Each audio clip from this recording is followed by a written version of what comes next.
সাফল্যের 21 বছর পেরিয়ে 22 বছরে পদার্পণ করেছে দেশের অন্যতম বেসরকারি চ্যানেল এনটিভি।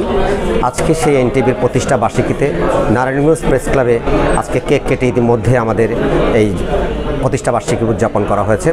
এখানে নারায়ণগঞ্জের বিভিন্ন স্থানীয় জাতীয় পত্রপত্রিকার এবং ইলেকট্রনিক্স মিডিয়ার সংবাদকর্মীবৃন্দ উপস্থিত হয়েছেন এবং আমরা একটা আনন্দঘন পরিবেশে মধ্যে আমাদের এই প্রতিষ্ঠা বার্ষিকী উদযাপিত হয়েছে। এই উদযাপিত অনুষ্ঠানের মধ্যে আমাদের আমন্ত্রিত অতিথিদের একটি প্রত্যাশা রয়েছে যে এনটিভি তার শুরু থেকে এ পর্যন্ত যে বস্তুনিষ্ঠ সাংবাদিকতার ক্ষেত্রে যে ভূমিকা রেখে আসছে, সারা দেশের মানুষের কাছে একটি জনপ্রিয় চ্যানেল হিসাবে এতে আবির্ভূত হয়েছে। আগামী দিনের জন্য এই জনপ্রিয়তা তাদের বহাল থাকে, এই প্রত্যাশা তারা করেছেন।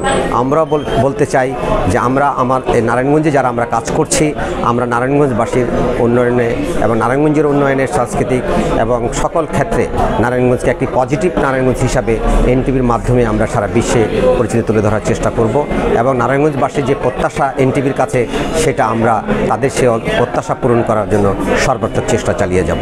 আজকের এই দিনে এই সময়ে এনটিভি পরিবারের পক্ষ থেকে নারায়ণগঞ্জের সকল গণমাধ্যম কর্মী সহ নারায়ণগঞ্জবাসীকে শুভেচ্ছা এবং অভিনন্দন জানাচ্ছি।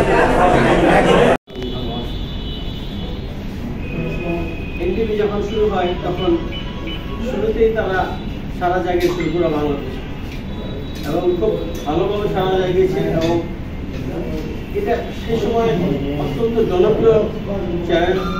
আমার বিশ্বাস আগামী দিনগুলিতে এনটিভি তাদের যে শ্রম অব্যাহত রাখবে, সাফল্যের সাথে এগিয়ে যাচ্ছে এবং বলা যায় জনপ্রিয়তার শীর্ষে যে চ্যানেলগুলো আছে কামনা করছি এবং আমি আজকে দেখে যাচ্ছি আমার পরবর্তী প্রজন্ম যাতে এনটিভিকে দেখতে পারে, সেই প্রত্যাশা ব্যক্ত করে আমি আমার বক্তব্য শেষ করছি।